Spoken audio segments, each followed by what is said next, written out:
The journey to the draft is driven by AAA. AAA, roadside is their strong side. Make AAA a part of your game day today. AAA, go ahead. With the 25th pick in the NFL Draft, the Philadelphia Eagles select.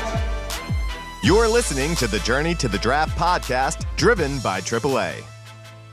Welcome to the Journey to the Draft podcast, driven by AAA. I'm your host, Fran Duffy. We've got a fun show here today. Obviously, look, starts on a little bit of a bittersweet note. The Eagles know now that they will be, at least at this point, drafting 21st overall in the 2020 NFL Draft. We know that they can slide up or down before we get to April, but they're right now slotted at 21 overall. So we're going to talk about some of the players that could impact who was on the board there at 21 in this show. Obviously, we got some big underclassmen news. Tua Tagovailoa, the quarterback from Alabama, declares for the draft. How will that impact the Eagles, as well as some other news? We're going to hit on that a little bit later in the show with Draft Buzz with Tony Pauline. But at the very top, we're going to preview Monday's matchup. We've got the national title game, LSU Clemson. Trevor Lawrence versus Joe Burrow. It's going to be a ton of fun. Huge matchup. A ton of future NFL players in that game. So we're going to hit on that at the very top with Saturday Scouting and our buddy Ben Fennell. After that, we're going to welcome Chris McPherson back to the show. He is here for the first time since the spring to talk about the Shrine Game. He's going in with fresh eyes. He has no idea who to watch here for the Shrine Bowl next week. He will be on location with myself. We're going to be breaking down all the top players as they participate in practice in St. Petersburg, Florida. So Chris is going to join the show with Ben and I, and we're going to talk through some of the top players, the names that you need to know as we go down to St. Pete and give us a little bit of a taste before we head down to Mobile in the Senior Bowl the week after that. So we'll hit on that in Mr. Relevant. I already told you we're talking to Tony Pauline in Draft Buzz. After that, we'll hit up one of your questions in Draft Mailbag. Before we get the show started, again, just a quick reminder, especially as we get into draft season now. Give us a quick rating, leave us a quick comment or a question on the show, and we'll answer it here on the program. That's the best way to just throw us your support, is to just go on, leave us a rating, leave us a comment, whether it's on Apple Podcasts, Stitcher, wherever you listen. That's the best way to throw us your love here as we get into draft season. All right, let's get into this. Let's preview now the national title game, Saturday Scouting with Ben Fennell. It's time for Saturday Scouting.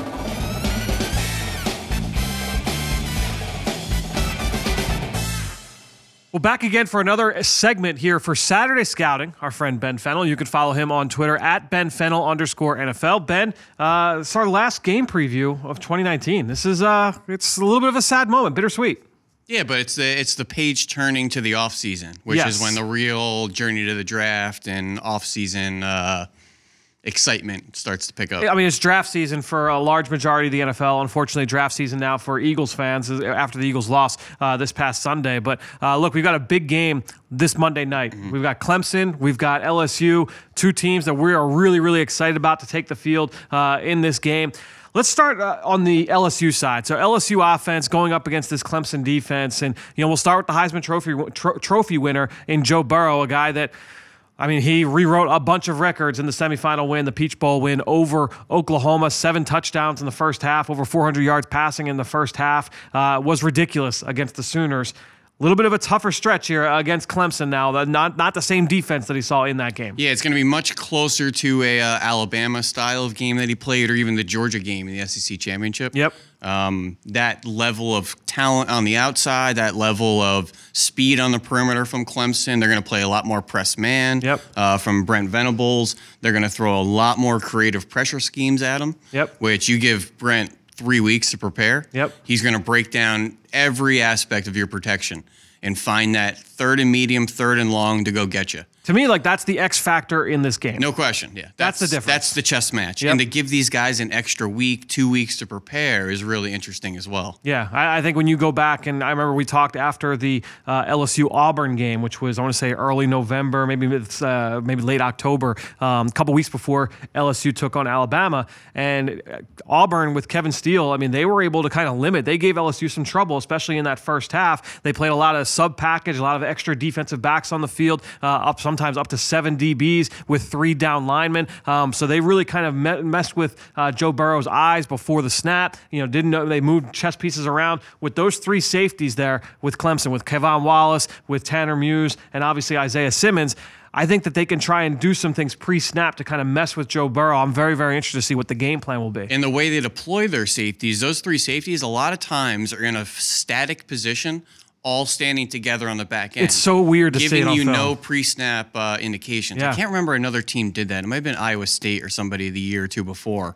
But we talked about on our broadcast how strange it was, and you could get very little pre-snap reads. Yep. And the number of rotations and twists and kind of jump calls with the safeties post-snap. Yep. There's so many different things you can do with them, and it's really tough for quarterbacks to get a read pre-snap, and then it stresses the post-snap processing. Yeah, to me, this is, I said it earlier, to me, it's the X factor in this game. No It's question. Brent Venables' chess match against that coaching staff from LSU, obviously Joe Brady, and then also, obviously, Joe Burrow. It's going to be very, very fun to see how that comes into form. And the three players that are traditionally back there for Clemson are all so interchangeable. Yeah. Whether it's Tanner Muse, who's really like a linebacker, Isaiah Simmons, which is a little bit of everything. Yep. You have Kevon Wallace, who's a little bit more of a nickel player. Yep. So they all have abilities that they can rotate around that defense, which is really interesting. Yeah, there's no way to be predictable with that group. I think that they're going to try and see if they can mask a lot of different things from a coverage standpoint. Let's quickly just talk about those corners. I haven't studied either guy. I've studied all three of the safeties. I haven't studied A.J. Terrell, who's a junior corner. A lot of people are very high on. And then another kid as well in Darion Kendrick, who is a sophomore, not eligible for 2020,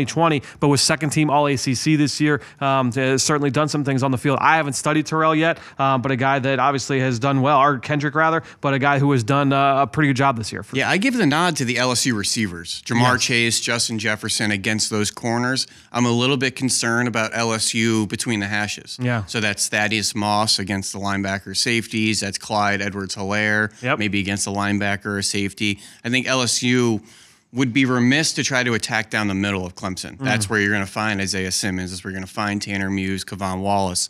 I would go after those corners and say, receivers, go get open like you have all year against Bama, against Georgia, against Auburn.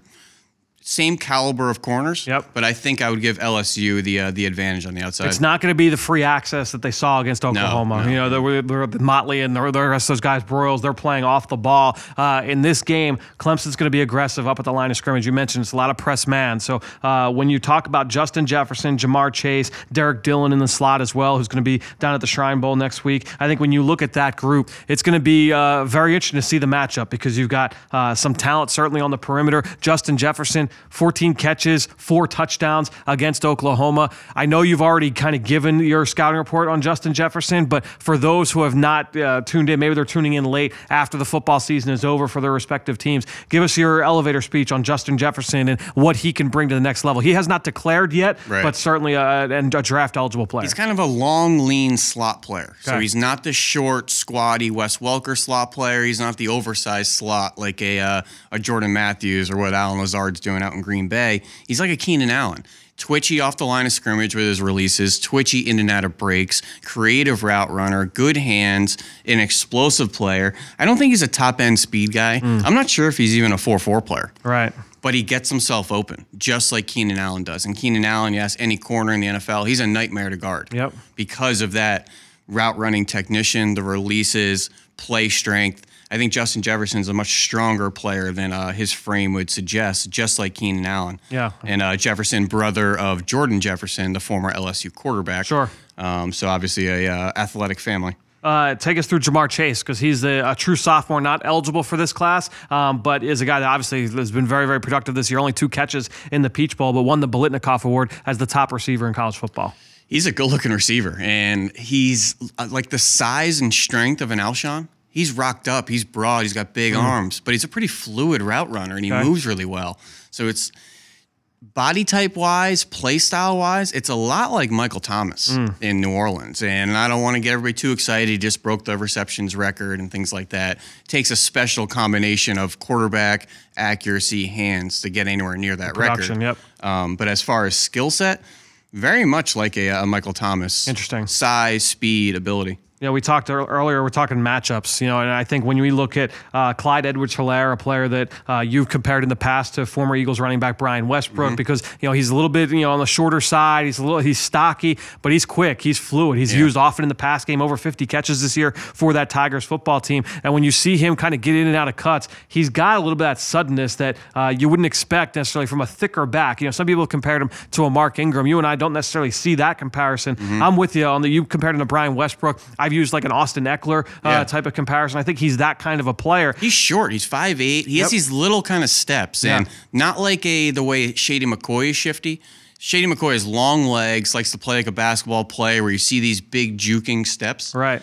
Edwards-Helaire has the choppy steps, just like Brian Westbrook. Right. So when I see him in the open field in the screen game, running Texas routes, the occasional wheel route or a speed out of the slot, just looks like Brian Westbrook to a T, and his ability to contribute in both the run and the pass game. So he had the ankle injury going into the playoff game a few weeks ago. So wasn't a huge factor in that one. He played a little bit, but wasn't a huge factor. But when you go to their biggest games this year, some of their toughest opponents, Alabama in particular, he was a huge, huge factor. And to me, in this game, I think we're going to see that matchup with him and Kavon Wallace, the safety from Clemson. Wallace is often matched up one-on-one with those athletic running backs in the backfield. I think that that's a matchup that's going to be really fun to see. I look at Kavon Wallace kind of like a Malcolm Jenkins type of player in the NFL, in that he's a safety that is really good at coming down, playing close to the line of scrimmage, but it's not because he's not athletic. He's a nice slot player, good man coverage instincts, can cover backs, can cover tight ends, and even some slot receivers as well. So I have 3 names for Kavon Wallace. You tell me what you like. Antoine Bethea,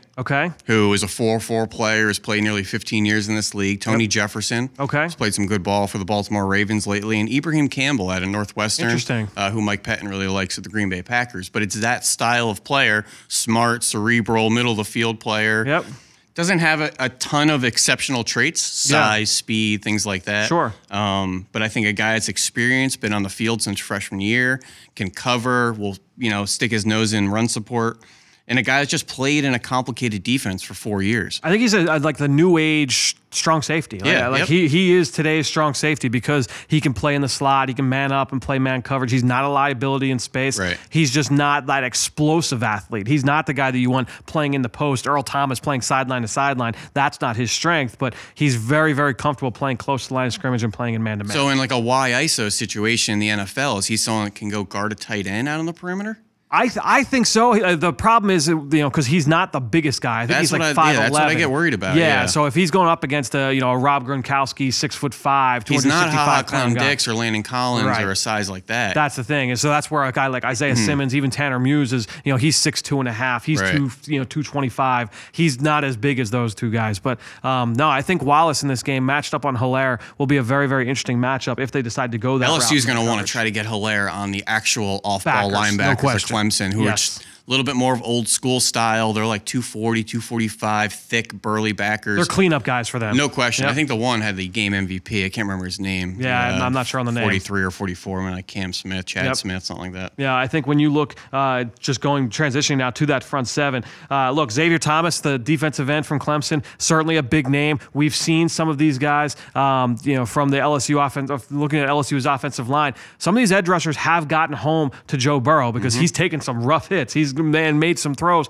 under pressure. So they're going to need Xavier Thomas in this game to be able to get home. They've got a couple other young defensive linemen there. Niles Pinckney is a junior that they had put a lot of faith in this year. Tyler Davis, true freshman, who was a second-team All-ACC pick at nose tackle. I think when you look at those guys, they've got to be able to get home against an LSU offensive line that I know you're pretty high on. You've seen that group up close. I just think there's been so many stars on LSU with Burrow and the Heisman run and Hilaire's emergence, the receivers, Thaddeus Moss is involved, and Grant Delpit, the young freshman corner, Chasen. There's all these names and stars, and you just kind of a ho-hum offensive line that gets no credit. Shadiq Charles at left tackle, Adrian McGee, Lloyd Cushenberry, Damian Lewis at right guard's a massive, burly, people-moving right guard, which I really like. I just think there's a lot of star power on this team.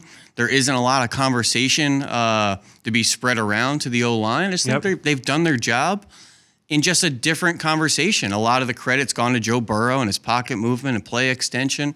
The O-line's doing their job. Not a lot of star power, not a lot of name power, not a lot of first-round picks or anything. But these are guys that have played meaningful football. They're undefeated, Heisman winner in the national championship game. It's time for us to start talking about them and calling these guys out by name. Yeah, I agree with you. And we're looking at this side of the ball now. We'll just kind of put a ribbon on it. These aren't necessarily keys to the game, but just areas that we've kind of hit on that I feel like are going to be the most important topics that are going to determine who wins this game on this side. Obviously, we talked about the chess match, right? So it's Joe Brady, that offensive staff, against Brent Venables and that defensive staff. Are they going to be able to disguise things, Clemson's defense, to try and keep Joe Burrow confused pre-snap and make him a little bit, cautious of what he's seeing, make him hold the ball a little bit longer? That's number one for me. Press man coverage on the outside. Can the LSU receivers defeat it? Can Clemson's corners hold up? I think that's one of the big discussion points. And then Clyde Edwards-Helaire has been an X factor for them in those big games, keeping him out of the end zone as well. To me, I don't know if there's anything else you feel. Those are the three big talking points. I really want to see how Venables is going to deploy Isaiah Simmons. Yeah. What does he look at LSU's offense and say, we have to stop that? Is he the QB spy this week? Yep. Like Kenneth Murray tried to be on Joe Burrow? Is he a guy that says, you know what, let me shut down Thaddeus Moss, tight end. I got him. Yep. Is he a middle of the field player and just trying to be a rat or a robber?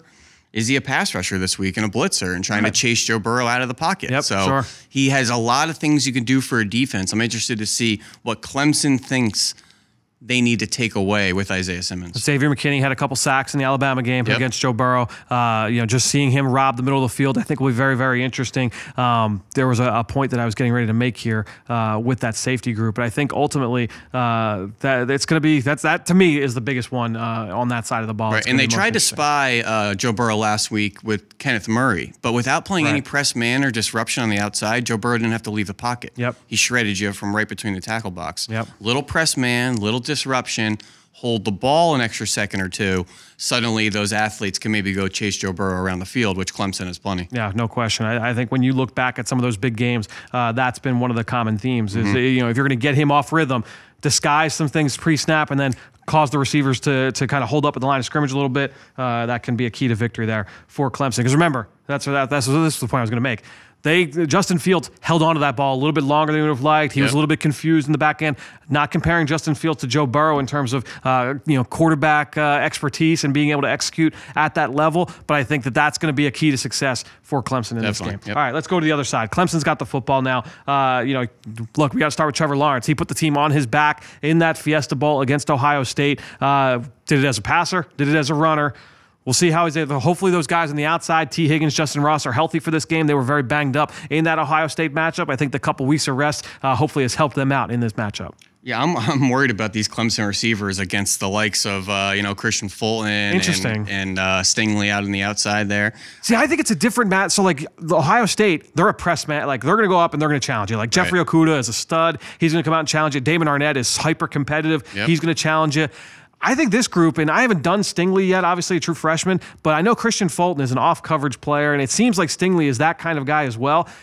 I don't know that they're going to come up and challenge those guys. And if they're 6'4", 6'5", and not just Ross and Higgins, but I mean, you've talked about Frank Ladson and Justin Nada. Those guys are big, physically imposing guys. They have a style at Clemson. No question. That they like, yeah. Of course, DeAndre Overton, senior, is that kind of guy. Amari Rodgers is probably the outlier of the group. He's a little bit more of the squatty slot receiver. He's the slot receiver who's come 5 months ago, had the torn ACL, and it looks like he's going to go in this game, which is insane. Yeah. But I think when you look at those Clemson receivers, I mean, they are so physical.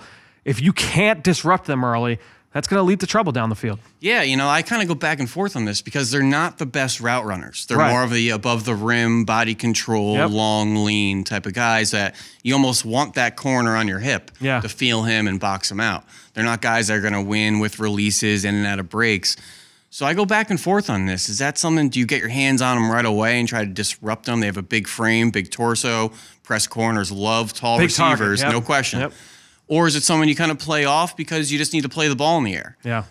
Which I don't like that style with these smaller corners against these big receivers. So I kind of go back and forth on what they need to do to stop them. Yeah, I think that's going to be one of the biggest matchups that they're going to try and exploit. Clemson is, all right, throw the ball down the field. Christian Fulton against T. Higgins. How is that going to go? Do we like our chances there? I'll tell you this from Stingley. And again, I haven't studied him yet. I'm not a person that when I see a true freshman, like, oh, this guy's a top 2 pick, he's a top 5 pick. I haven't studied him yet. I will say he's obviously made a ton of great plays on the ball. So I'm excited to kind of see how he looks in this matchup, whether it's against Ross, whether it's against Higgins, whoever it is on the outside, will be a really fun matchup. Yeah, no question. All right, let's go now from a Trevor Lawrence standpoint. We talked a lot about Brent Venables and what they'll try and do. Dave Aranda is no slouch either. The defensive coordinator for LSU will certainly try and scheme some things up. I feel like they're an execution defense in my mind. I think when you look at LSU, they don't try and disguise a lot of things. They're not trying to hide what their intentions are. They're going to come out and, hey, we're bigger, faster, stronger. We're going to out-execute you. You're going to have Grant Delpit playing in the post. Hopefully he's healthy now. I know he was a little bit banged up mid-season, but trying to see Trevor Lawrence, trying to see if he can attack this man coverage scheme will be interesting. With his legs, I wonder if they will try and see if, maybe we got to try and take care of him with a spy or try and make sure he doesn't do to us what he did against Ohio State. Yeah, no question. There's a lot of talented players in between the hashes for LSU. A lot of the attention's gone on the outside, almost the opposite of Clemson. Yep. And a lot of their attention's gone between the hashes. LSU is all about the corners and the outside. Yeah.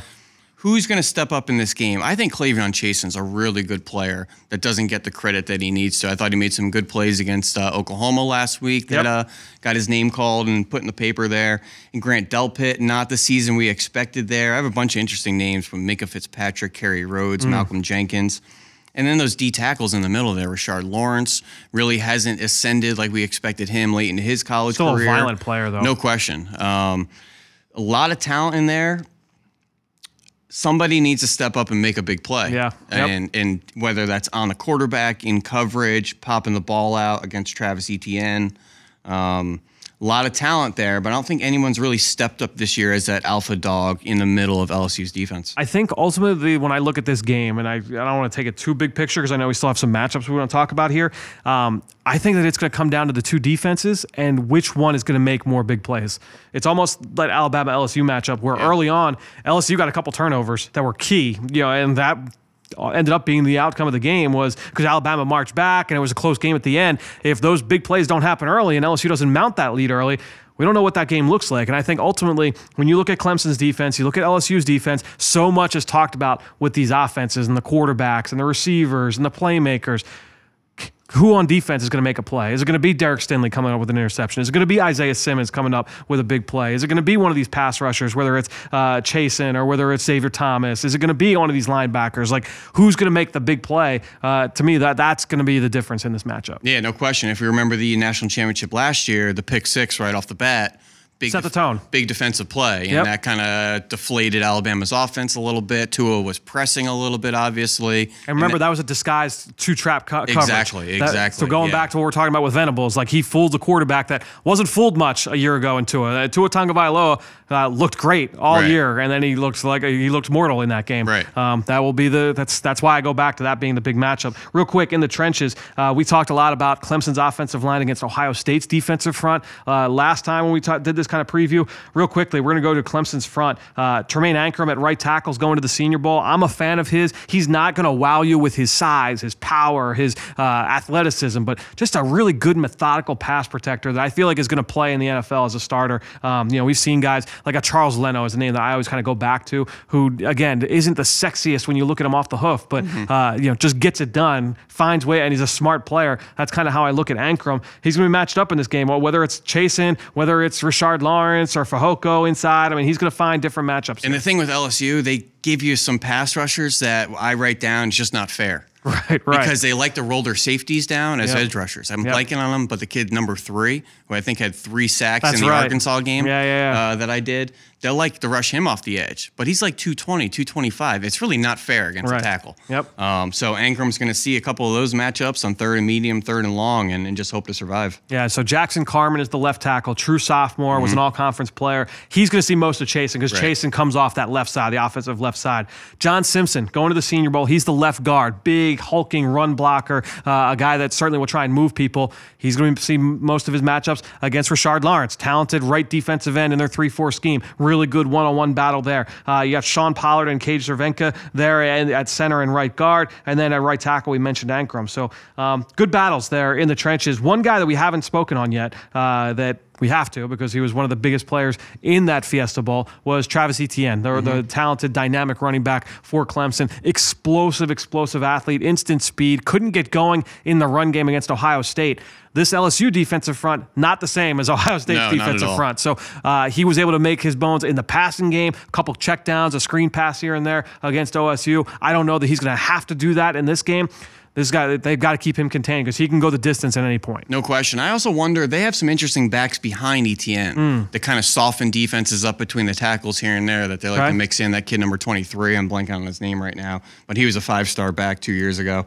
That occasionally you'll see him, and Etienne's more of that 6 foot, upright, taller, slasher, struggles to get his pads down. Want to see that kind of chess match. Are they going to scat him out in the pass game or leave him in to pass protect, which is something he's really struggled with in his career? Yeah, I think it's going to be, to me, I mentioned earlier, which defense is going to make the play. On this side of the ball, I think ultimately how LSU tries to contain both that backfield, we'll say Trevor Lawrence and Travis Etienne, who wins the one-on-one battles on the outside, and then can that offensive line hold up for Clemson against that LSU rush? Those are kind of the 3 topics I'll be most keeping an eye on in this game. But one topic I know you wanted to hit on, is you presented it on Twitter, so I'll present it now, is when was the last time we've seen a quarterback matchup like this where, and the way you put it is perfect, you've got the number 1 pick in 2020 with Joe Burrow, you've got the number 1 pick probably in 2021 in Trevor Lawrence. What was the last time we've seen something like this? You know, my brain went back far initially, and I'm thinking like Peyton and Tim Couch in 99, but then it's like you don't really have to go that far because we had, Tua and Trevor Lawrence last year. We had Tua and Kyler Murray last year. Yep. We had Sam Darnold and Josh Rosen battle in the Pac-12 for a couple years there. Baker and Patrick Mahomes. Yep. Suddenly everybody's looking like, oh, man, how about that game with Lamar Jackson and Deshaun Watson? Yep. There's some games you don't realize what you have at the time, too. Right, exactly. Which is always fun to reflect back on. And all those Andrew Luck games. Forget Andrew Luck in one of the bowl games played Oklahoma State. Yep. Brandon Weeden. Yeah. Ball was thrown all over the yard in that game. And it's always fun to kind of look back at those and really not understand who you had at the time. And then there are games where you knew it was going to be the first or second player, like in 03 with Alex Smith at Utah going against Cal and Aaron Rodgers. You knew it was kind of 1-2 in the draft. Rodgers ended up sliding, being the second quarterback taken in the 20s there. But in 99, tons of cool games in the Big Ten. Drew Brees and Tom Brady. Yep. Like, it's a good one. Looking back now, it's pretty like, cool. wow, like I want to go watch that game tape right now. Like, right. So it's fun. But this one, right off the cuff, Joe Burrow, undefeated team, Heisman Trophy winner, probably the first overall pick. Trevor Lawrence, prodigy quarterback, national championship winner as a true freshman, undefeated, defending champions. This is like the perfect storm of storylines. This doesn't take much to write your article this week. No, not at all. And I think that's the difference between all those matchups you just brought up and this one.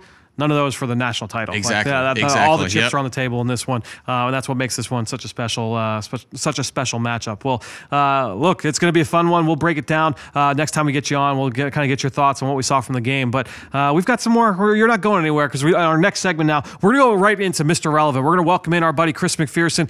You remember Chris has always been on the Journey to the Draft podcast. Now, Eagle season's over. He's jumping right in. We're going to talk about Shrine Game prospects right here in Mr. Relevant.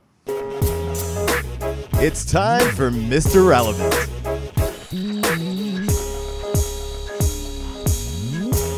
All right, now for a special edition of Mr. Relevant, welcoming in a 3-man desk. We don't often have a 3-man desk too much that often anymore here on the Journey to the Draft podcast, but Chris McPherson, back to the show. I'm Mr. Relevant? You're Mr. Relevant. Wow. I mean, you're on the show on a permanent basis starting next Monday. Of course, yes. But now, I figure, look, this is a way to kind of bring you back into the fold, and we can do a Shrine Game preview, or Shrine Bowl preview. That's Shrine Bowl. Shrine Bowl. How many times are we going to do that next week? Too many times, and I'm going to try and indoctrinate that into myself. It is the Shrine Bowl, East-West Shrine Bowl. But here's what I'm thinking: is we got to go position by position because there are a lot of fans that might be listening to this podcast that say, "All right, I'm ready to kind of dive in. I haven't been listening all fall. Who should I be focused on next week?" You are one of those people. I'm one of those fans, so yes. I thought, okay, Ben and I will give a person at each position that we are excited about for next week at the Shrine Bowl. And then you can chime in. You've done your research. You've looked at the roster. And you've said, you know what? This is a guy that you guys aren't going to mention that I want more info on or that piques my interest. Tell me about it. Exactly. Yes. That's kind of what I'm thinking here. I like it. We flipped a coin when we did this draft style about which players we wanted to talk about, Ben and I. Ben won the coin toss for quarterback. So at quarterback, did you defer? No, he did not. No, defer. I took it. Oh, you took it first. Okay. Yeah. He took it, and he went with. So quarterback, we're going to go Mason Fine, North Texas. Okay. And I've had this kid on my radar for a number of years. Anytime you're a 2-time Gatorade Player of the Year in your state, you're on my radar right before you ever played it down in college football. You did something special in high school. Elusive, athletic type of quarterback. He's small. He's 5'10", 190, but he also play from the pocket, which is very strange for a guy of his size. Was the 2017 and 2018 Conference USA Player of the Year. This year, lost some talent around him. He had the Jalen Guyton Notre Dame transfer last year. Yep. This year, didn't have the talent around him. But Rico Bussey got hurt early on. He was his star receiver, Rico Bussey. Senior, has some verticality to him, can make plays down the field. I think he tore his ACL in like September. But he's a similar size to the, I think it's the Navy quarterback. Yes. Who's going to switch positions. Right. Mason Fine is not switching positions. Right. This kid's a legitimate NFL quarterback prospect. He just doesn't have the size and the frame. If you want some kind of comps for me, Seneca Wallace. Okay. Who carved out See, a I nice haven't done him 10-year career. He's that kind of an athlete. Yes. Okay. Yeah. Probably a little bit better thrower than athlete. But I even have Kyler Murray written down here. Okay. It's that type of player. He could play from the pocket. He could play outside the pocket. Not nearly as dynamic as a Kyler Murray, but that style of player. Interesting. Size. Yeah. So I went with a guy who also brings that level of athleticism in Tommy Stevens, the quarterback from Mississippi State. Fans that are local to the area, to the Pennsylvania area, may recognize him. He was a backup at Penn State before he transferred down to Mississippi State this past year, and was used often in that offense as kind of a trick play gadget guy, running back, wide receiver. He was basically their Taysom Hill for the last couple of years. And I think when you look at Tommy Stevens, this guy's 6'5", 230 pounds. He's athletic, can be used in quarterback runs. Obviously has that versatility. I mentioned Taysom Hill, but he's also got a really good arm. Really good flashes on film, and the offense wasn't really great this year. They had some drops, they had some injuries. Watching him on film, I think there's something to work with there with Tommy Stevens, a guy that was a big recruit coming out of high school. I think there's something to work with there. To me, going down there next week to the Shrine Bowl, he's a guy that's piqued my interest. Can I veer a slight tangent? Yeah, I won't do this a whole lot, early on. Sure. How many teams are going to be looking for a Taysom Hill now after what he's done for the Saints? It's a good question. I think that This is philosophical. This is you don't look for a Taysom Hill, you fall into a Taysom Hill. Yes. And it's interesting to look at how the Packers couldn't find a use for him and the Saints have. These players aren't conventional. If you say, I need him to fit into a mold, they're going to be off your team, just like he was the Packers. You have to be a little creative, a little outside the box, and Sean Payton's been willing to. So I think those players you don't really go after. You fall into them, and then how could we put them in positions to be successful? And there's a couple guys like that in this draft. I think it's hard because you got to think of all the things that Taysom Hill does do, and everyone says, "Oh, why would you take Drew Brees out of the lineup? Why are you doing this?" He plays on special teams. He blocks. He carries the ball. He catches the ball. He throws the ball. Like, he does a lot for that team. And you have to have an offensive mind that's not afraid to be different. Yeah. And Sean Payton is willing to go outside the box. Yep. All right, so going through the names on the rosters, I'm trying to find the guys who have popped out, whether they had stellar collegiate careers. One of the frustrating things is when you're looking at team websites, these college team websites, sometimes they don't have their 2019 stats. Yeah. Most times they don't have their 2019 They don't. stats. And they're sitting there, I'm trying to find out the most up-to-date research on these guys. But the one name that piqued my interest at quarterback, Tyler Huntley of Utah, had the Utes in the playoff race up until the Pac-12 championship game. We have 19 touchdowns, 4 interceptions on the season, over 3,000 passing yards. What's the story on him? How come he wasn't your guys' pick of the litter? I was tracking stats of Joe Burrow all throughout the year. Play action, deep passing, inside, outside the pocket.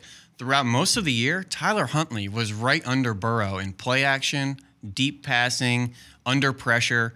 And if it wasn't for Joe Burrow, his statistics might be more in a national spotlight. He played really well in a kind of a pro-style system there at Utah, handing the ball off a lot, turning his back to the defense.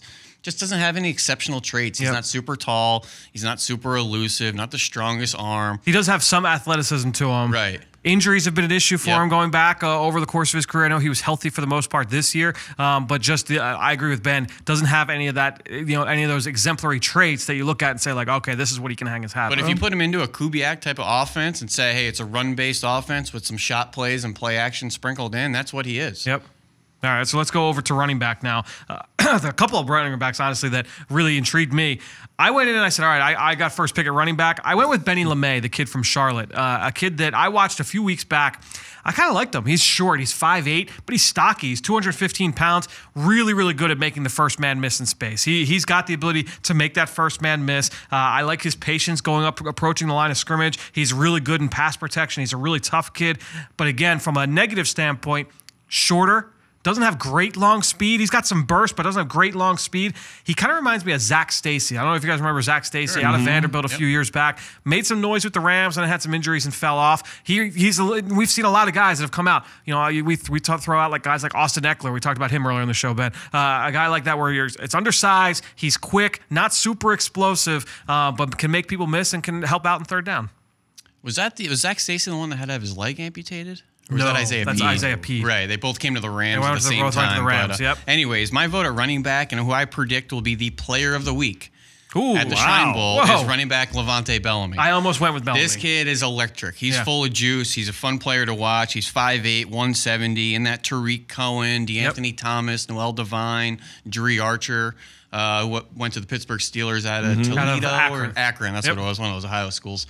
But if you look at last year, first team MAC, 1,200 yards. This year, first team MAC, 1,400 yards, 23 touchdowns. MAC Offensive Player of the Year. Vern Smith Leadership Award for the top player in the MAC. Tons of production. Oh, yeah, showed up on the freak list over the summer.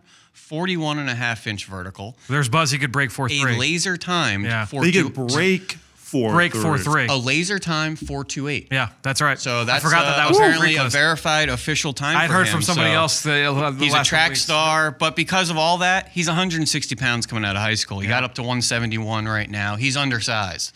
But like we were saying before, find a way to use his skill set, put him in space, just like the Bears did with Tariq Cohen the past couple of years, who was the human joystick coming out of NCAA.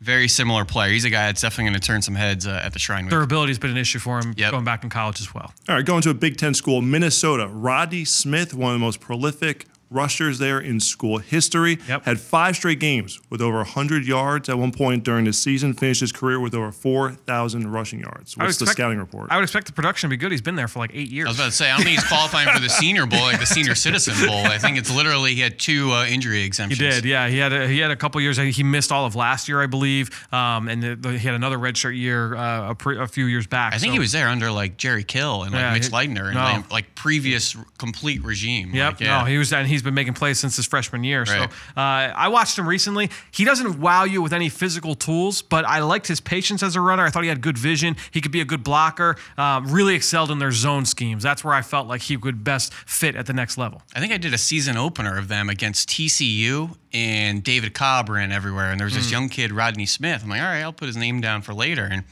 that later never came. And I'm like, whatever happened to Rodney Smith? And realized after 6 years, he's still there. Yeah. He's not overly dynamic. He struggles to make the first man miss, but I think he's a solid workhorse kind of back. Yeah. Let me go to wide receiver now. Ben, you had the first pick here. Yeah, we're going to go Jajuan Johnson, Oregon, the Penn State transfer. Pretty easy report here. Tall glass of water. He's 6'5", 230, above the rim guy, red zone target. Not a guy that's going to create for himself a whole lot. Just seemed like every year at Penn State, he got stuck. So when he first got there, it's Chris Godwin. And then next year, it's Saquon Barkley and Mike Gesicki. And then 2018, KJ Hamler comes out of nowhere and steals injuries and steals the show. And I think he wanted to go somewhere and kind of be the guy. Didn't play in the season opener against Auburn. Which, looking back right now at Oregon's season, huge game, crushing loss in the fourth quarter there. I was able to see him in person against Arizona this year, also a couple years ago at Penn State in the Fiesta Bowl. Kind of that Devin Funchess type of player. Okay. A little bit more of an above-the-rim guy, but not my style of receiver. I want a guy that's a little bit better tester, a guy who can get himself open. But if you're looking for a pseudo tight end receiver, that's Jajuan Johnson. Well, a guy that's more in your wheelhouse, I feel like, is John Hightower, the kid from Boise State. That's no question. Yeah, he's a guy that I look at Darius Slayton with the New York Giants. Day 3 player, does one thing really well, and that's run. And that's what John Hightower is going to do. Not a whole lot of exceptional traits, but I have written down speed demon, explosive, acceleration, extra gear, averaging 17 yards a catch in his career here from multiple quarterbacks. Brett Rippon last year, true freshman Hank Bachmeier this year. Reminds me of Darius Slayton or even Clyde Gates. That's a good comparison with Slayton, because now thinking about my notes on Slayton, I know when the Eagles prepared to play the Giants this year, I just went back and revisited my notes. A lot of those things I questioned about Slayton, I questioned about Hightower, finishing at the catch point, consistent route running, beating press.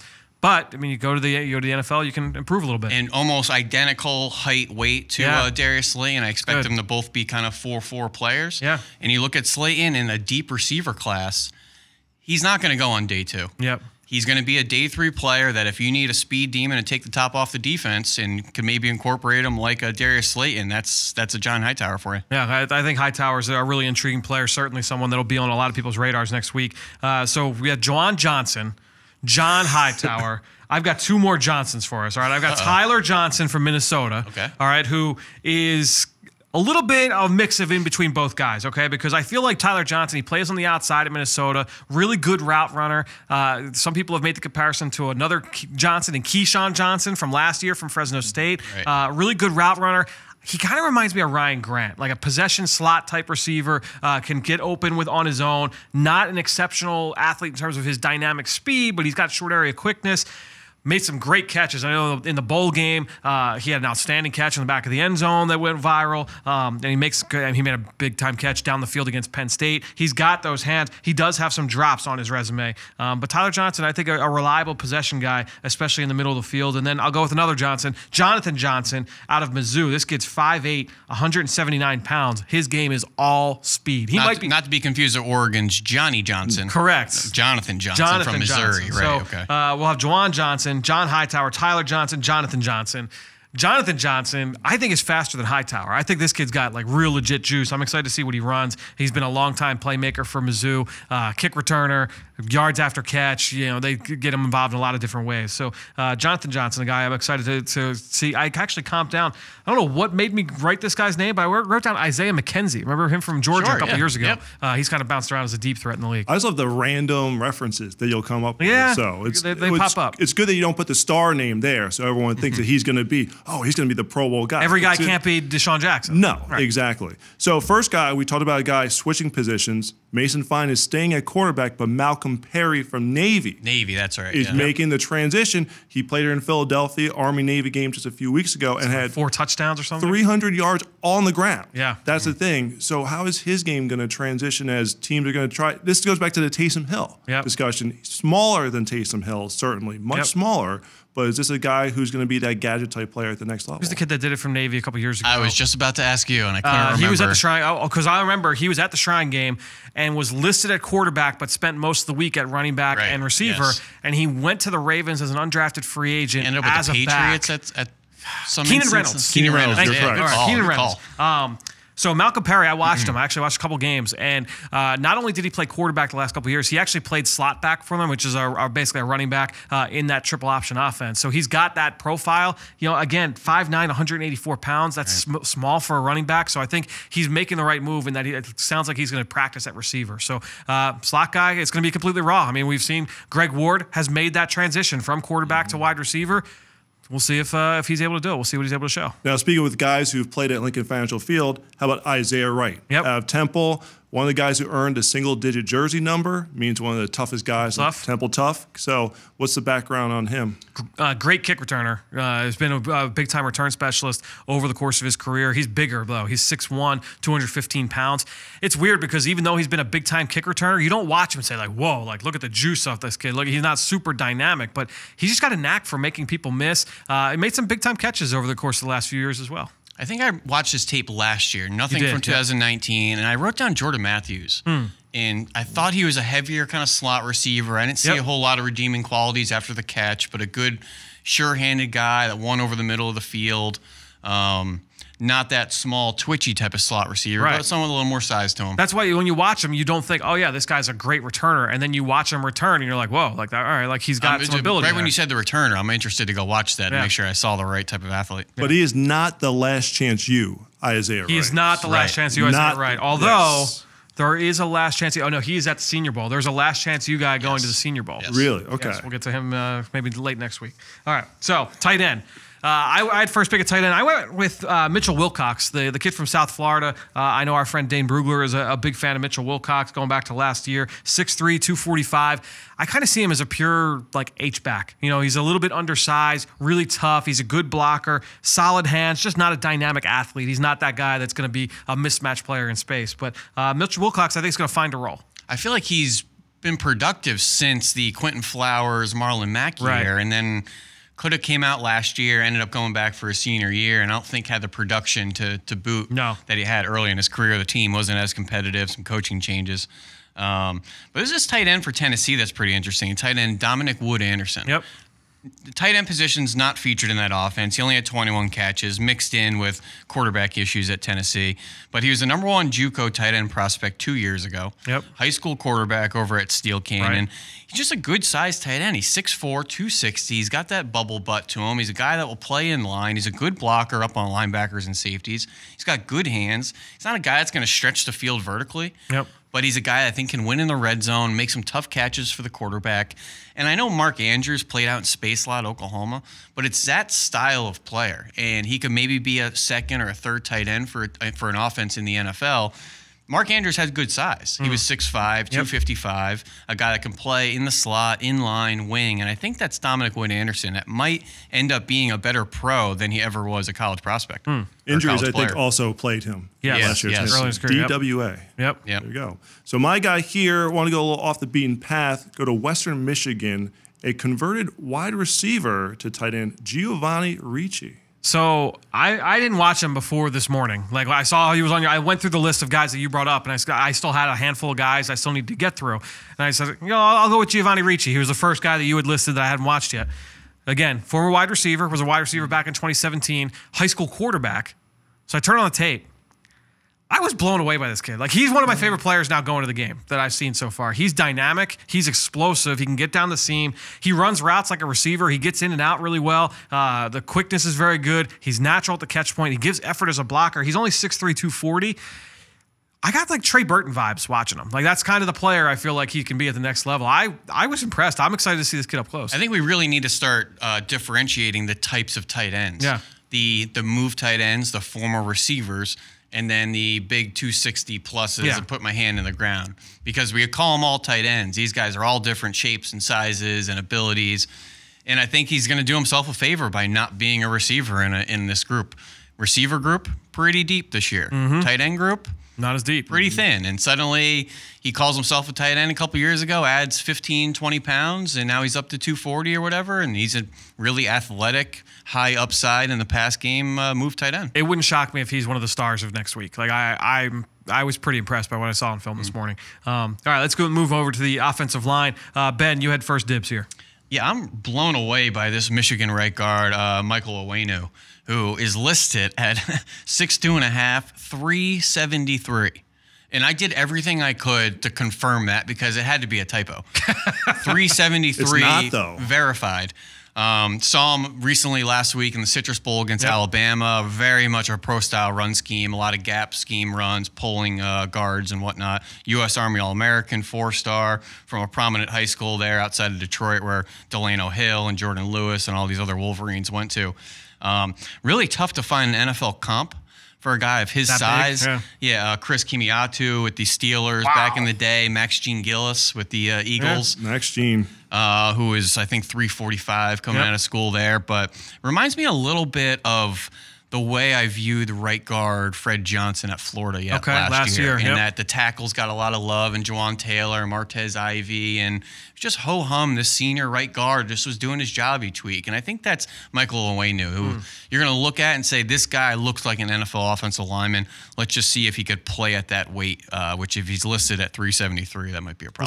We'll see what he weighs in at on Monday. Right. And then obviously Combine Pro Day, how he measures in. My guess, he won't be 372. I find that hard to believe. Yes. Do they have weigh-ins? Yeah. At Shrine Bowl? They're not open to media. Right. Got it. Yes, they are not open to media. At least they haven't been in the past. All right, here's your second one. You went down to Wake Forest. Yeah, and we're going to go to the right tackle, Jake Benzinger, who they also have a left tackle prospect, Justin Heron. Much different style of players. The left tackle looks like a Deion Dawkins at like 6'2", 6'3". Jake Benzinger, 6'7". Tall player, reminds me a little bit of Andrew Gardner that was here. Adam Bisnawati played some ball for the New York Giants. Former Pitt, And I think the upside comp would be like a Rob Havenstein, who's played some good ball for the Rams coming out of Wisconsin at right tackle there.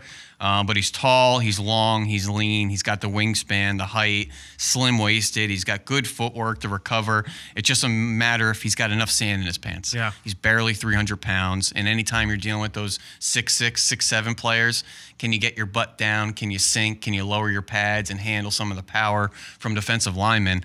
I question that, but he's an interesting prospect, and he comes off the bus with some really good size. So I'm glad you brought up that last point about the power, because I thought, and even like anchor strength, because that was my question with both the guys that I brought up. But I would say that if I had to make a short list of here's my top 5 players going down to this game, one of the guys I would have to include in my list is Arizona State center Cole Cabral. You and I both watched him over the summer, Ben. We were both big fans of his game. Former left tackle a couple years ago. They slid inside to center.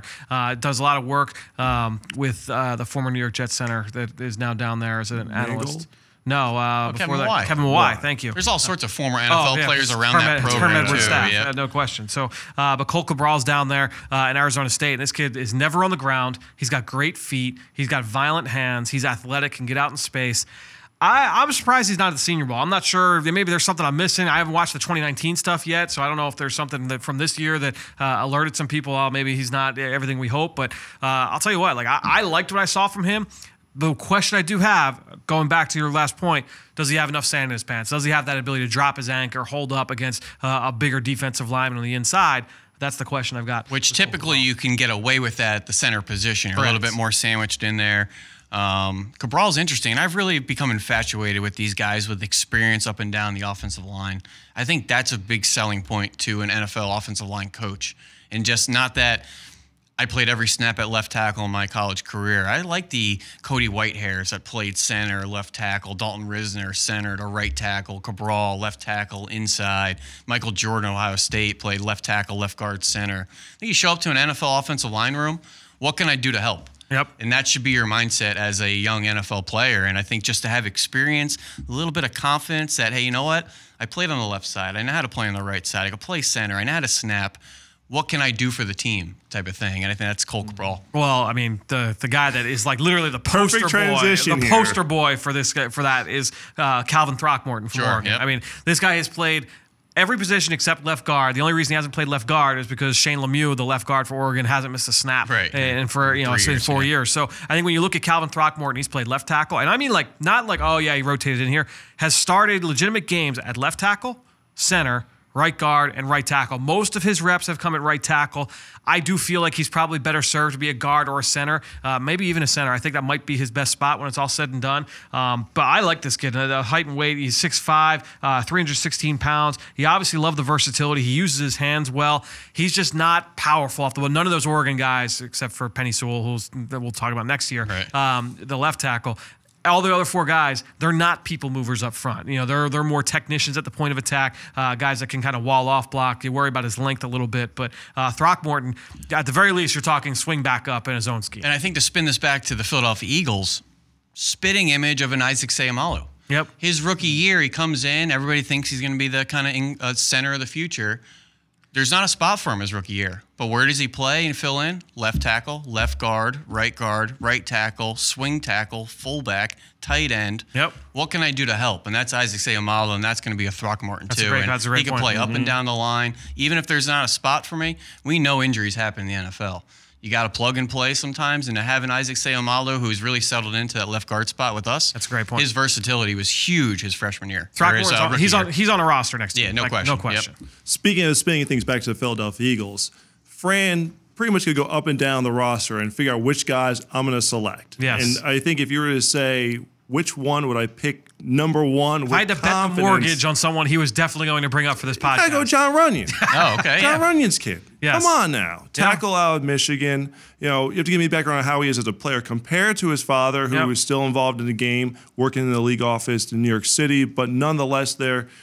Stellar career in Michigan with the Wolverines. Once I saw that he was invited to the game and accepted, I said, we got to jump on this story right here. So a little bit banged up over the last couple of years. I think he only played 7 or 8 games this year, missed a couple games last year. 6'5", 320 pounds, just under 320. One thing that they share, man, that like toughness and that edge, that's there. I mean, if he has a guy on his heels, even if he like knocks a guy back, he's looking to he is going to go finish him. Like he's getting that guy. So that's one of the things I really like about him. He's got the anchor to be able to hold down. Athleticism's a little bit of a concern. I think that'll be the question a lot of people have. Does he have the ability to stick at tackle? Was a left tackle the past 2 years, but filled in at both guard spots and right tackle early in his career. So has proven versatility that'll help him moving forward. I'll also be shocked if Big John's not at the Shrine Bowl. Has to be, right? I did 2 games in Michigan this year. He was at both of them to watch his kid play. I think he's a guy that likes being around the game still, supporting his son, and just to be there at a practice, maybe be around some one-on-ones. I like that. He's a guy I would expect to maybe go hang around and watch some drills and support his kid. Well, he brings the RV out. No he question. tailgates and makes a time out of it. Certainly. I like that. My second guy, I'm staying in the Big Ten. Brandon Bowen, Ohio State, came back from an injury to play in 2019. Yeah, we got nothing on Brandon Bowen.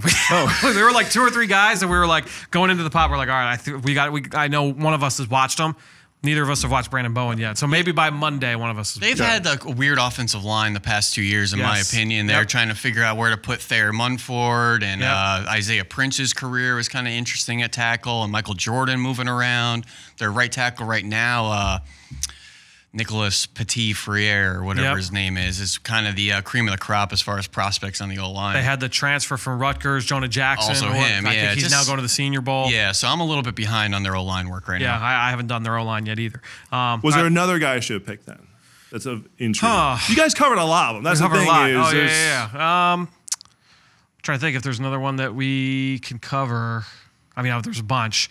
I know the Mizzou kid I've done, Trevor Sims, he's a big kid.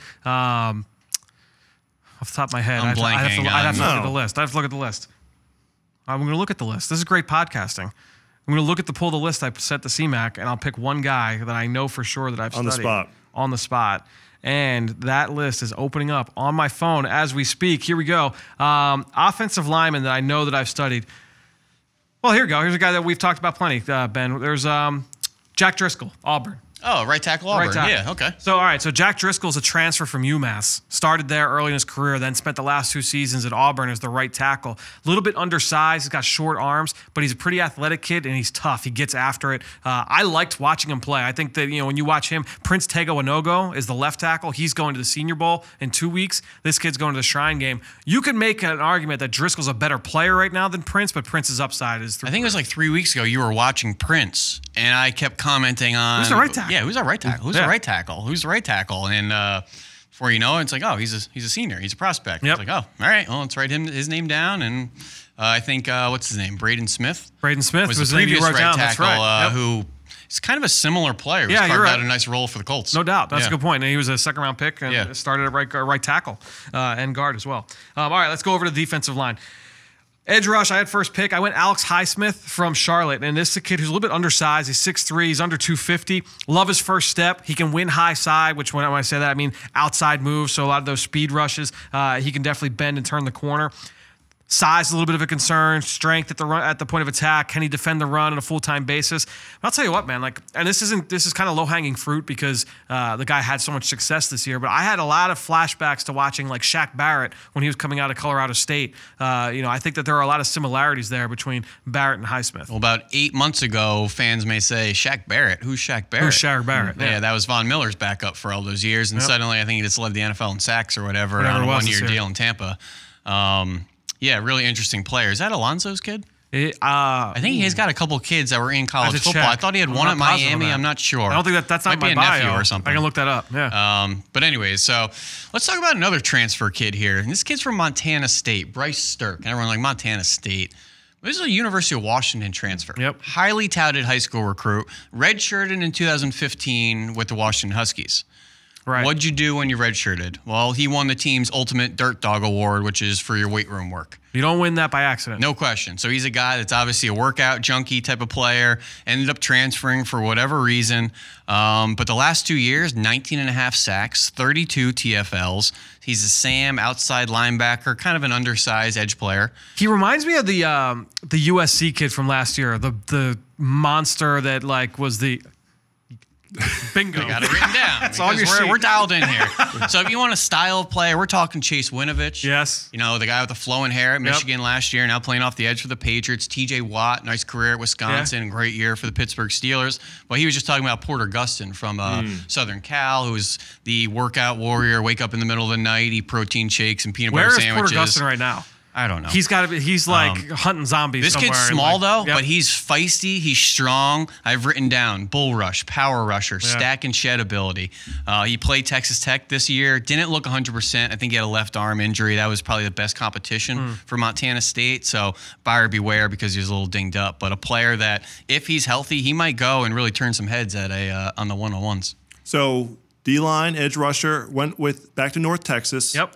Ladarius Hamilton, former All-Conference USA selection, captain, a member of the team's leadership council there. Yep. So I watched him a few weeks back, and I liked Ladarius Hamilton. He's 6'2", 252 pounds. He plays a little bit of a weird role. And Ben, you're going to like a couple of comps I wrote for this kid. He's really active with his hands, gets after it from a pass rush standpoint, but he's used often as a two-gapper. So like this is a guy who's experienced at taking on blocks, stacking, shedding, finding the football. So he's got some toughness to him, even though he's only 252 pounds. He's used to playing close to the center as well, lined up as a 3 technique often. I wrote down 2 names. One was Hercules Mataafa when he was at Washington, all right, who was a really interesting player. We didn't know if he was an edge, if he was a D tackle. Ended up going Washington to the Saints. State, right? Washington State, yes, good call, yes. So he was Washington State.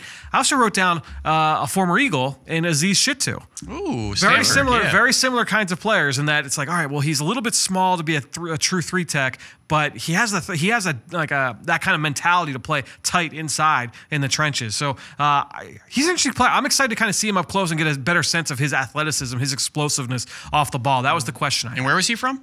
He's from North Texas. North Texas, right? Darius Hamilton. Yeah. So I wrote down Hercules Mataafa and I wrote down Aziz Shittu. Okay. All right, let's go to now the true defensive lineman, interior guys. Ben, we'll start with you. And this was an easy one. I knew you were going to go this way. Yeah, I'm a big fan of this player, Raekwon Williams. Played some good ball at Michigan State for D-line coach Ron Burton. NFL comps, just get your mind kind of churning. Vincent Taylor, Montravius Adams out of Auburn with the Packers, Willie Henry type of player. Yep. Really more of a run stopper than a QB hunter, which doesn't get a lot of fans excited, but it gets defensive line coaches excited. You got to stop the run. You need run stuffers in the NFL. You're just not showing that you have a big upside on 3rd down. You're not going to get taken on day 1. He's probably not even a day 2 player. Right. But those one-dimensional run stuffers are typically day 3 players, and then suddenly the season comes around and we got to stop the run. And he's a player that I think is going to be a good early down player for a team. I'm not sure if he's a day 3 player, an undrafted player, but he's a guy that's played a lot of football in the Big Ten against quality competition. He had a great backstory too, right? I believe he came from like a really tough neighborhood in Detroit, I believe. I think so, yes. And his high school coach like basically pulled him out of his backyard. You just kind of saw him playing in his backyard. He's like, kid, come play football. Right. So apparently he's a great kid on and off the field, works hard, can play up and down the front too. Just doesn't have that pass rush upside, which doesn't get you too excited. Yeah, I went with a kid from Utah that, look, we watched that Utah defense over the summer. We glowed about that group all year long. Players at all 3 levels, blue chip guys, bunch of guys going to the Senior Bowl, juniors declaring. The guy that no one really talked about was John Pennicini, the defensive tackle, senior. I'll tell you what, Lakey Fotu is like a freak show. He's 6'5", 340 pounds, right. Blow past you like a freight train. But Pennicini, he's 6'5", or he's 6'1", rather, 324 pounds. He's really violent. He's really strong in the run game. He's got some power to be able to disrupt and push offensive linemen backwards. He's a high-effort guy. He's not, going to wow you, but, those guys play in the league, almost like a Derek Landry style of player, almost just got that ability to, come in, be a rotational 3rd or 4th D tackle, maybe give you a little bit of juice as a pass rusher, but just be a high effort guy inside to come off. When I look at those players, I just think they're not sexy. Fans don't like them at the draft. You don't like them in camp. You don't like them in preseason. But suddenly the season comes around and it's Anthony Rush, 4th string D tackle, get in there and make a play for us. And it's like, well, who's that guy? And these are the players we're talking about now that are going to be those role players in the NFL next fall. Yep. And whether it's a Trayvon Hester that's played some good ball for us. Field goals to win playoff games. Bruce Hector, which nobody knows at draft time. Nobody cares about in camp. Nobody cares in preseason. But suddenly a starter goes down and it's, I don't know who you are, but let's make a play. These are the guys that are filling out the back ends of the roster. Now, Khalil Davis out of Nebraska. be one of those guys, a third-team all-conference selection. So he or his brother, his twin brother Carlos, is also going to be there. Yeah. So the two twins are going to be there in attendance. Remember, we had twins go in separate years a couple years back with the Shaq Griffins. Right. All right. So both those guys, they were a year apart. We had the Pounceys a few years back. They were the brothers that went a year apart. These two coming out at the same time. Both are Nebraska D tackles. Both are at the Shrine Bowl. 6'1", 305. I look at Khalil Davis and I say, okay, this guy's got some initial quickness. He plays with natural leverage.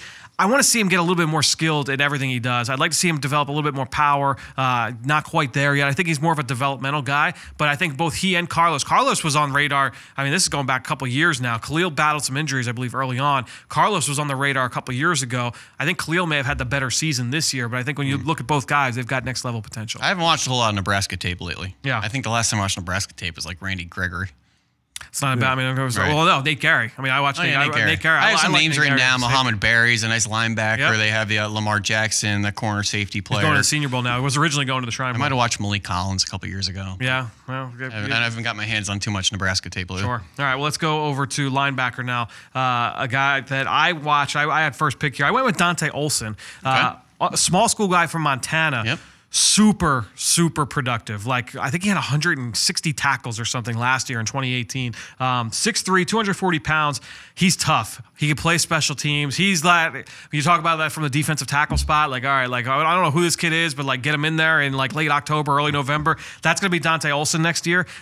He's got the skill set that's going to make it in the NFL as a backup, as a reserve linebacker. But I just like the way he plays. You just question the athleticism. That's going to be the big question. Yeah, I'm excited for this linebacker out of Fresno State, Michael Walker, which I did the Las Vegas Bowl last year against Arizona State, and I'm paying attention to safety Mike Bell and linebacker Jeff Allison, the leaders of that team, and I had no idea who Michael Walker was, got MVP of that game. So, okay, and now he's suddenly a senior, and you're looking at him, he's a prospect, he's productive, first team Mountain West last year. First team Mountain West this year. Actually better numbers last year playing next to Jeff Allison, which is typically you see the production go up when a high volume linebacker next to him leaves. Transferred from Azusa Pacific, massive wingspan. The big issue with this kid, he's 6'3", 225 as an off-the-ball linebacker, and sometimes plays off the edge at 225. Yep. So the size there and the positional fit's kind of interesting. I started looking at linebackers for him, and it's tough at 225. You really have to look at the safety role that comes and plays close to the line of scrimmage. So I look at like a Bernard Pollard, who plays a lot of football in this league. And if you want to go linebacker, Devondre Campbell, a Chase Hansen, who's starting to play some football, I think, for the Seattle Seahawks. Sky Moore out of South Carolina, who is under 230 there. So, but this is the linebacker of the future in the NFL, the undersized, athletic, a guy that can play sideline to sideline. I don't think he's going to test well, but he's a good-looking kid, long arms.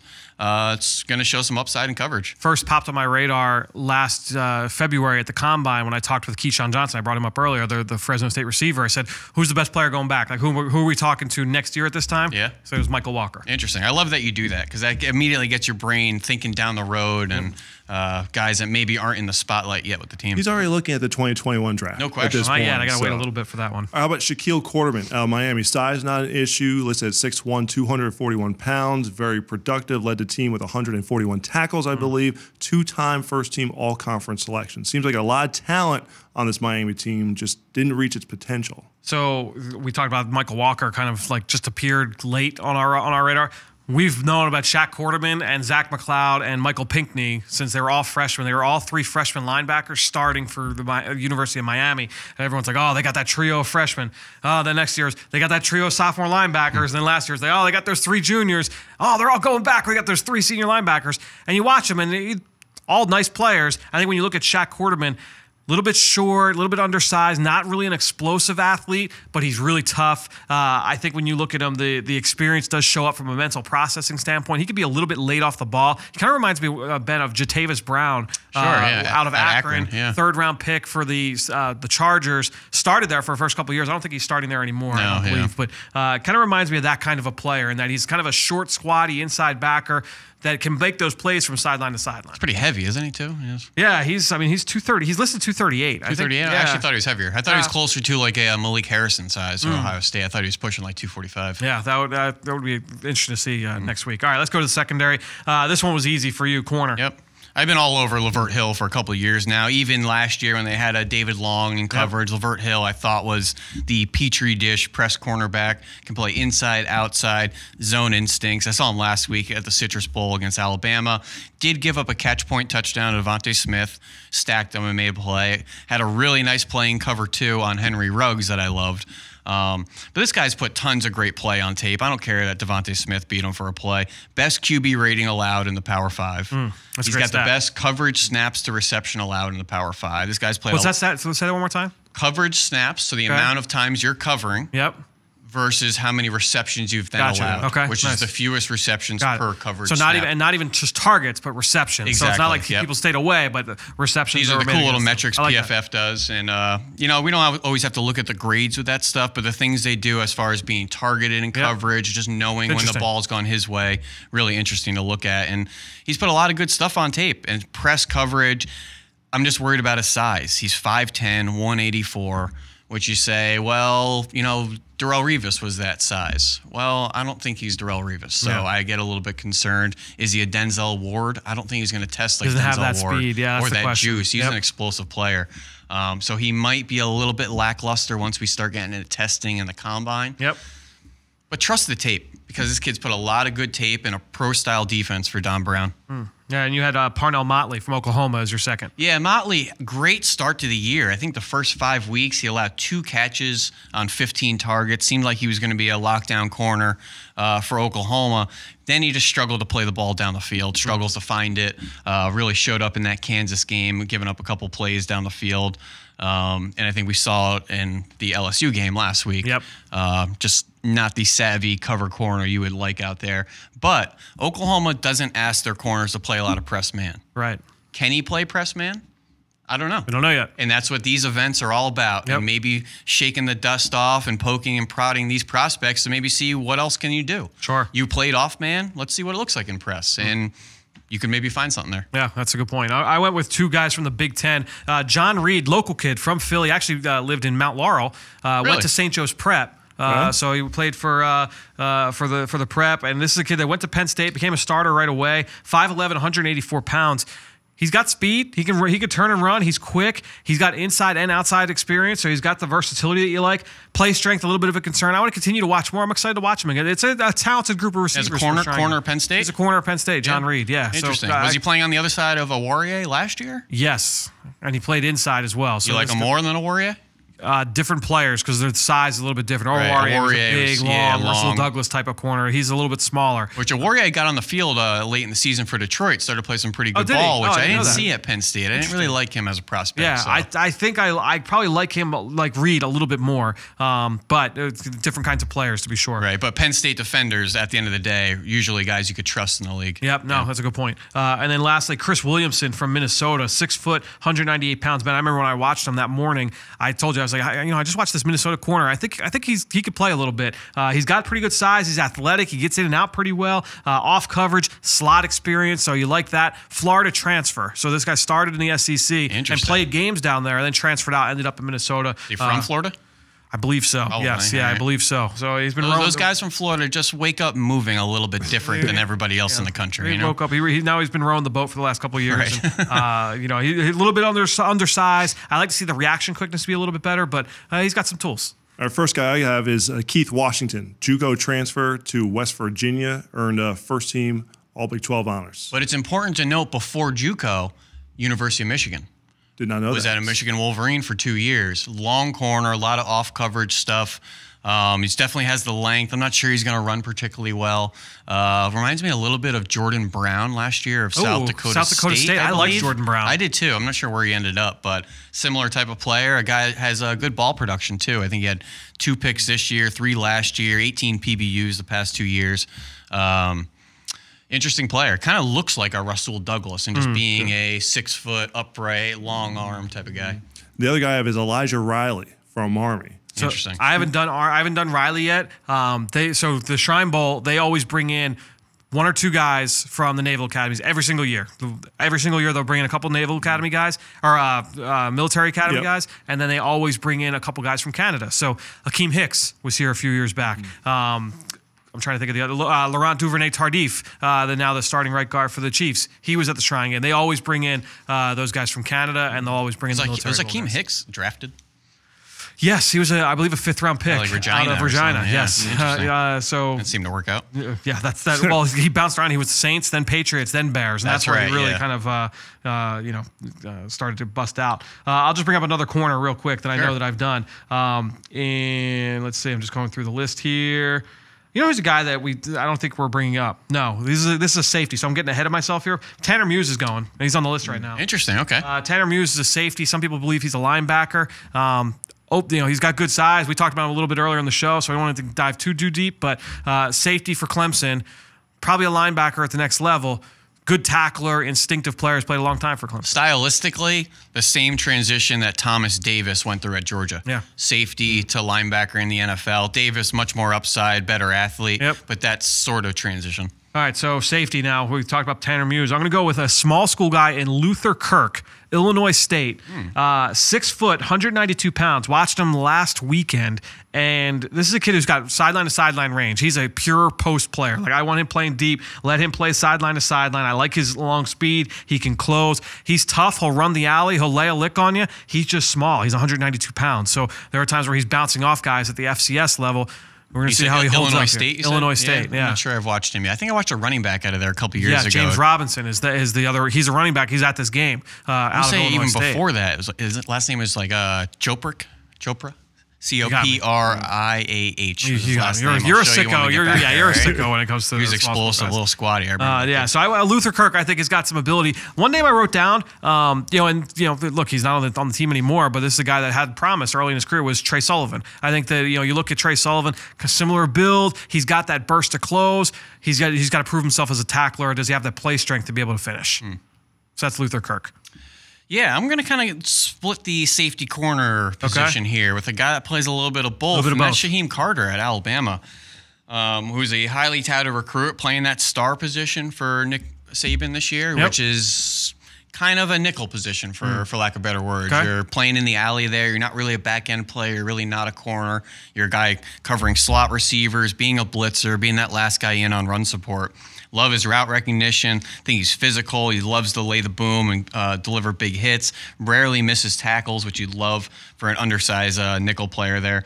I just question his speed. He got beat down the seam against Auburn. He's not a big-bodied guy. So against these tight ends and bigger slot receivers, really question if he could hang there. And then it's just that transition speed. Does he have the juice to turn and run like in that Auburn game that he got cooked? So he might be a guy you want a little bit closer to the line of scrimmage. My guy, Miles Dorn, North Carolina, the one interesting note from him, his father played running back in the NFL, had a 6-year career. Also played ball in North Carolina. Interesting.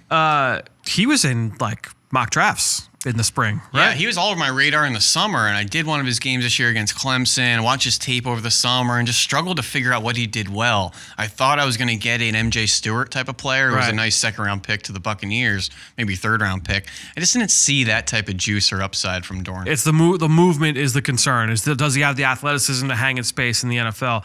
I thought he had really good zone instincts. Like, if you put him into a zone-heavy scheme and say, okay, you're going to play as a middle zone player, even if he's a split safety at times as a backup, I think he can kind of hang there. He's just got to prove it. He's going to have to play special teams.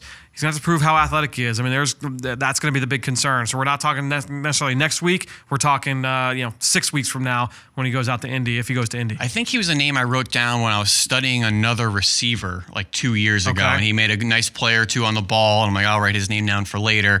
By the time later came, he just didn't really live up to my expectation in my head. It was a pretty extensive preview of the Shrine Bowl. All right, now the NFLPA Bowl. And go. No, it's going to be fun. This is C-Mac's first trip down to St. Pete. So we'll take in all the action from the Tropicana Field, where the Tampa Bay Devil Rays play half their games now. They don't play all their games there anymore. It's something weird and wonky. But we'll be breaking down for you every single day, Monday, Tuesday, Wednesday, from practice down in St. Pete. And then maybe we'll get together. We'll do a little bit of a preview for the game and Maybe we'll do it. I think we should do the same exercise for the Senior Bowl next week. Yeah, that'd be great. We'll get together. We'll do that late in the week. All right. So we'll get back together. But now it's time. We'll say goodbye. C-Mac, we'll see you next week. Ben, thank you once again. I guess you don't want to hear my punters and kickers. It's okay. We'll get that all off the notes. Yeah. I'll tell you what. Tweet out your notes. Gotcha, we'll look for it. Long snapper notes coming out. Careful, Ben needs to be careful with his Twitter right now. Right. Yeah, that's right. Exactly right. All right. Well, thanks, guys, for joining us once again here on the Journey to the Draft podcast. Well, great stuff from both those guys, both C-Mac and Ben. C-Mac, like I said earlier, will be joining us every show now from now up until the draft. We'll be down in St. Petersburg, Florida for the Shrine Bowl on Monday. So you'll be staying tuned for daily podcasts with C-Mac and myself starting next week, which will be a lot of fun. Ben Fennell, much thanks to him as well. Obviously, huge help for me during the football season. He'll start now all the work that he does for NFL Network, working with Daniel Jeremiah and that whole crew. So Ben will still be a part of this show. Don't worry, he's not going anywhere. But he also is a huge help to me for everything I do with the Eagle Eye in the Sky podcast. And this week, Greg Cosell and I broke down what we saw from the Eagles' loss against the Seattle Seahawks, kind of dove into the film. Make sure you go check that out, the Eagle Eye in the Sky podcast, fueled by Gatorade, wherever podcasts can be found. All right, let's now get into next part of the show. I told you we're going to talk about some of these underclassmen, Tua Tagovailoa, some other players from the Crimson Tide. How will they impact the Eagles as they sit now 21st overall? We're going to hit down on that now with Tony Pauline in Draft Buzz. Now it's time for Draft Buzz.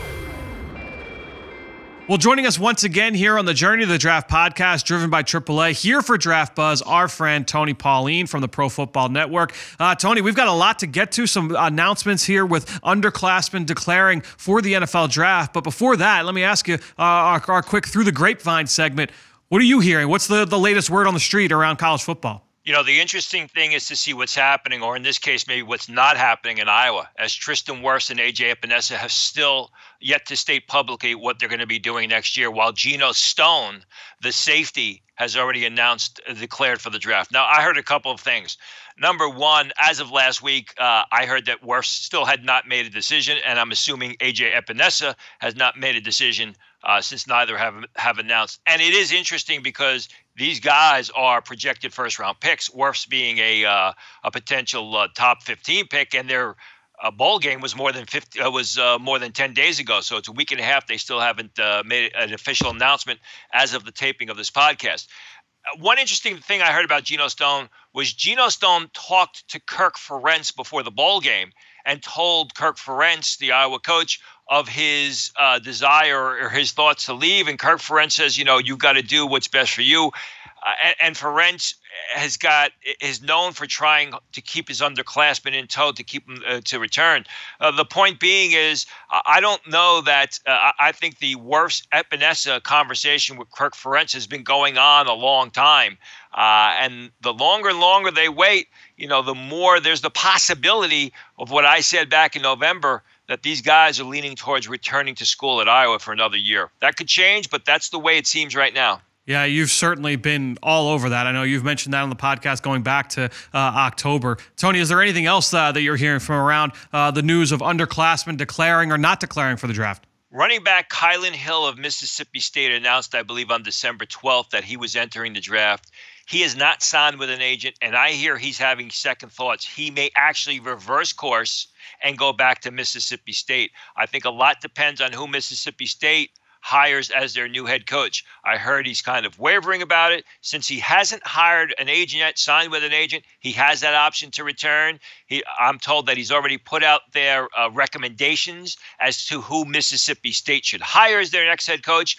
So I think if Mississippi State comes up with a good hire or a hire to the liking of Kylan Hill before the January 20th deadline, there's a possibility he could turn tail and basically decide to pull his public entry into the draft and stay at Mississippi State for another season. Interesting. Well, you talk about all these guys and, are they going to declare? Are they not? Obviously, that Iowa duo with Wirfs and Epinesa would have huge implications on the Eagles. Selecting at 21st overall, just outside the top 20, that's two players that if you pull our potential top 20 picks that come out of this draft, obviously that's, slides everybody else up the board a little bit and away from the Eagles at 21. So Eagles fans will be keeping a close eye on that situation. Now I want to go to some guys who have officially made their declarations known for the draft, guys that are going to enter this 2020 class. We'll start with a few Alabama guys, and Look, there's been none bigger than Alabama quarterback Tua Tagovailoa, who had a press conference on Monday morning, announced that he would declare for the 2020 draft. And Tony,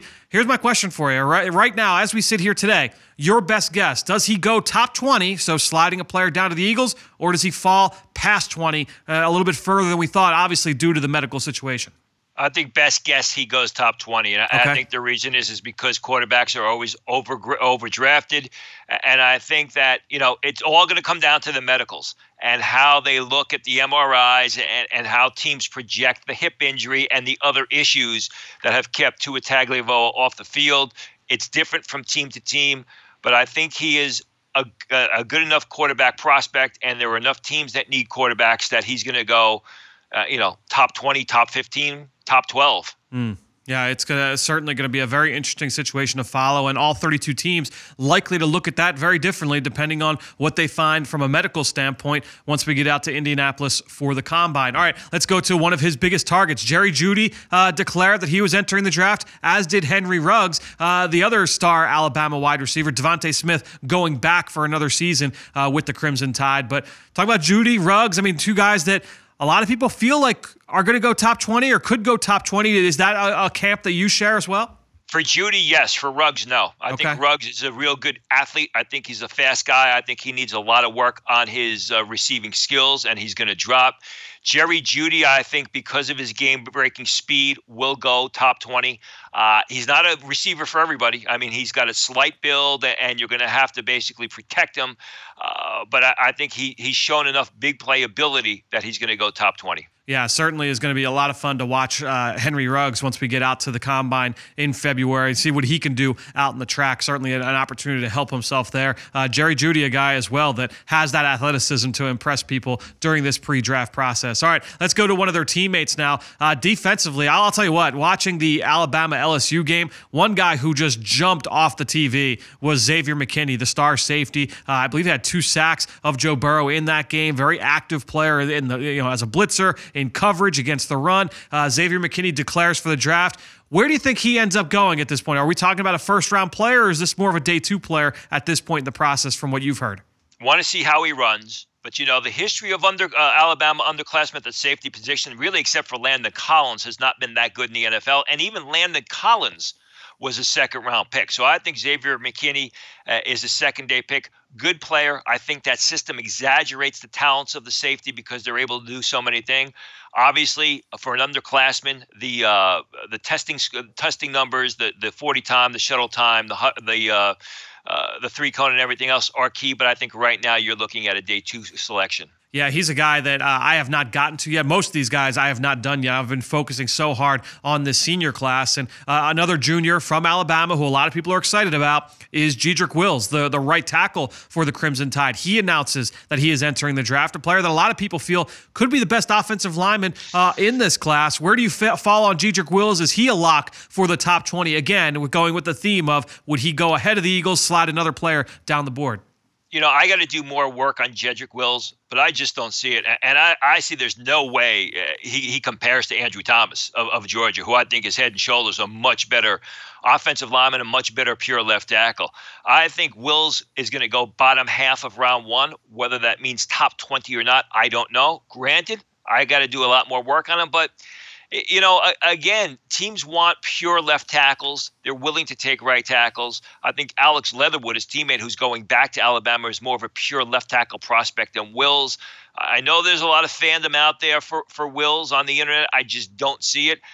And, for people to say he's the best offensive lineman in this class, watch Andrew Thomas, because I think he's head and shoulders above Jedrick Wills. Yeah, and there is certainly a guy that's got a lot of people in his corner. Again, have not studied him yet. The other tackle from Alabama that a lot of people were high on, Alex Leatherwood, he decided to go back for his senior season, so we will not see him in 2020. All right, 2 Big Ten receivers to round this out, Tony. I don't think anybody at this point is talking about either Wisconsin's Quinton Seevis or Michigan's Donovan Peoples-Jones in the first round. Peoples-Jones was getting mocked in the first round at some point in the summer and early in the season, but where do you see both of these players falling at this point in the process? Cephas has incredible upside, much more upside than Donovan Peoples-Jones, but he's very raw. He is a big play guy. If you watch the Ohio State game, you watch the Big Ten game, you watch the Rose Bowl. I mean, the first half of the Rose Bowl was big play after big play. He's got to round out his game. He's got to improve his route running. There are some off-the-field issues that have to be answered. Obviously, you want to see how fast he runs, but he's a big guy who, is not only a big play receiver, but has also shown the ability to be a game-controlling wideout. So I think if everything checks off, there's no off-the-field issues or lingering off-the-field issues, he runs reasonably well. Reasonably well means in the high 4.4s, no slower than that. He runs decent routes. I think you're looking at a second-round type guy. Donovan Peoples-Jones wasn't even the best receiver on Michigan last year. That was Nico Collins, who's going back to school. Donovan Peoples-Jones, I think, failed to meet expectations. I think at best he's a third-round pick. I think you're looking more, depending on how he runs, as a potential early day 3 pick. Obviously, like Cephas, like Henry Ruggs and all the all the other underclassmen, Xavier McKinney. You got to see how they test. You got to see if they're as fast for the stopwatch as they are, on TV or on film.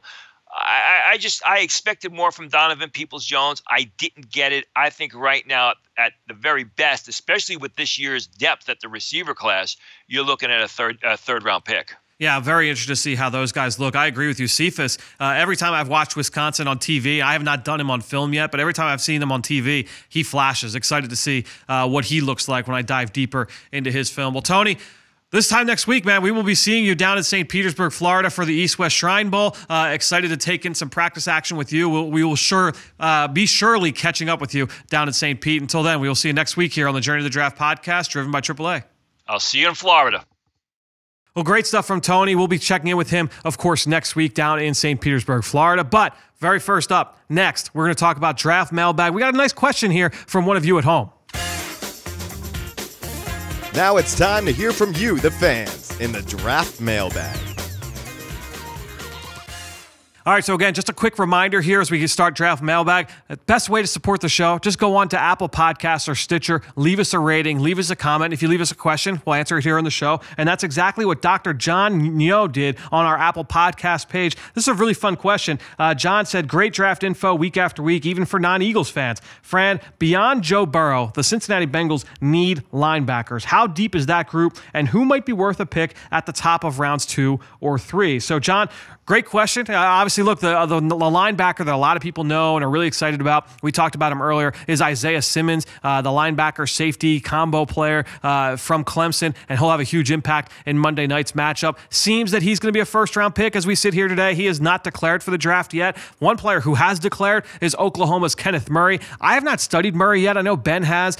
He did one of their games in midseason. This is a big, strong, explosive sideline-to-sideline player from what Ben has told me. I'm excited to dive into his film. He's the kind of linebacker that I'm a big fan of because he's violent, he's explosive, he can play sideline to sideline. So he's a guy that a lot of people have pegged right now in mock drafts as late round 1, maybe early round 2, getting into the second round. So that's a name certainly to keep an eye on. After that, a couple of the guys that have stood out to me, and I've done a lot of work on the seniors, and 2 senior linebackers to me that have really caught my eye. One from Ohio State is Malik Harrison. I studied him in the summer. Really, really a big fan of his game. I think he's got sideline-to-sideline capabilities. A pretty athletic kid, was used in a number of different ways. Very physical. He needs to get a little bit more consistent as a tackler. I thought his eyes were a little bit slow at times as well, but I think when you talk about his ability to defeat blocks downhill and also play in space, this is a guy that I think has the ability to be a 3-down player in the NFL. And then Francis Bernard from Utah as well is a player that I've talked about often on this show. He's another one too that, there was a little bit of question about his eye discipline and his ability to key and diagnose